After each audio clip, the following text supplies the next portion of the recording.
샬롬. 오늘의 듣는 묵상은 요한복음 4장 21절에서 24절까지의 말씀입니다.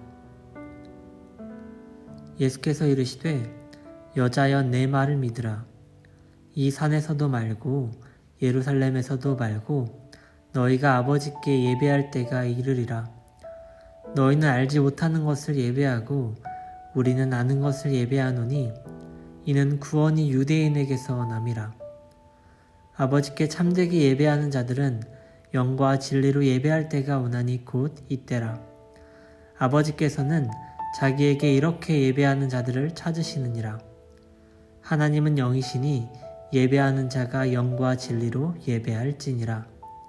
아멘.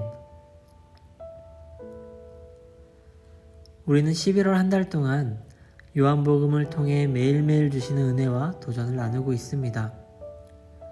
우리가 잘 알다시피 성경에는 예수님을 만난 사람들의 이야기가 많이 나옵니다. 오늘 이야기 또한 그렇죠. 예수님께서 사마리아 여인을 찾아가서 만나시고 대화하는 장면 안에 오늘 말씀이 나옵니다. 본문의 바로 앞부분의 20절을 보면 여인이 이렇게 말합니다. 우리 조상들은 이 산에서 예배하였는데 당신들의 말은 예배할 곳이 예루살렘에 있다 하더이다. 사마리아 여인은 예배를 드려야 할 장소에 대해서 예수님께 질문을 한 것이죠. 왜냐하면 당시 유대 사람들과 사마리아 사람들은 사이가 매우 나빴고 그래서 사마리아 사람들은 예루살렘이 아닌 그리심산에서 예배를 드렸습니다. 예수님께서 질문에 대한 대답으로 그 예배는 알지 못하는 것을 예배한다고 말씀하십니다. 이것은 무슨 의미일까요? 이는 단순히 예배의 절차가 잘못되었거나 그들이 하나님에 대해 전혀 몰랐다는 의미가 아닙니다. 구약시대의 하나님은 예루살렘에서 예배하도록 가르쳐 주셨는데 사마리아인들은 하나님 말씀에 순종하지 않았다는 겁니다. 뿐만 아니라 하나님께 예배를 드린다고 하지만 그들의 예배는 우상 숭배와 혼재된 예배를 드렸기 때문에 이렇게 말씀하시는 거죠. 한마디로 이와 같이 드리는 예배는 하나님과 관계가 없다는 말입니다. 그렇기에 사마리아인들이 드리는 예배는 비록 하나님의 이름으로 드려졌다고 해도 하나님이 받으시는 예배가 아니었습니다. 그들이 아무리 정성을 다해 예배를 드렸어도 그것은 하나님과는 상관이 없는 예배였습니다.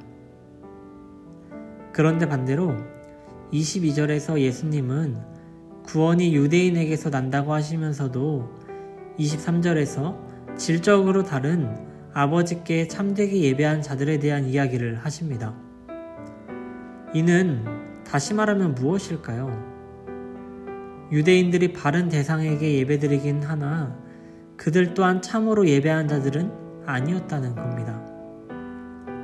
사마리아 여인의 질문에 동문서답처럼 느껴지기도 하는 예수님의 말씀은 사실은 우리에게 더 중요한 것을 말씀하고 계시다는 것을 우리는 알 수 있습니다. 어느 곳에서 예배하는지도 중요하고 누구에게 예배하는가도 중요합니다. 그런데 그보다 어떻게 예배하느냐가 더 중요하다는 겁니다. 그리고 아버지께 참되게 예배하는 자들은 영과 진리로 예배할 때가 오는데 그때가 언제인가요? 이때, 바로 지금입니다. 이렇게 예배하는 자들을 하나님이 찾으십니다. 사랑하는 신광이 성도님들, 스스로에게 질문해 보았으면 좋겠습니다. 나는 어떤 예배자인가? 앞서 나눴듯 하나님께 예배하는 자들이라고 모두가 같은 것이 아닙니다. 외형상으로는 차이가 없는 것처럼 보일지라도 현저히 다른 경우가 허다하죠. 누군가는 하나님께서 원하시는 예배, 하나님이 요구하시는 참 예배를 드리는가 하면 누군가는 단지 종교의 규범에만 충실한 예배, 형식적인 예배만 드리는 경우도 있습니다. 어쩌면 코로나라는 질병으로 인해 우리의 예배는 점점 더 무너져가고 있는지도 모릅니다. 그리고 무엇보다 우리가 예배하는 순간은 주일 예배, 수예배 등의 예배 시간만이 아니라 우리가 살아가는 모든 순간이라는 것을 기억하시기 바랍니다. 바라기는 올해의 삶의 모든 순간이 하나님 앞에 예배자로 살아가는 오늘 하루가 되시기를 간절히 소망합니다.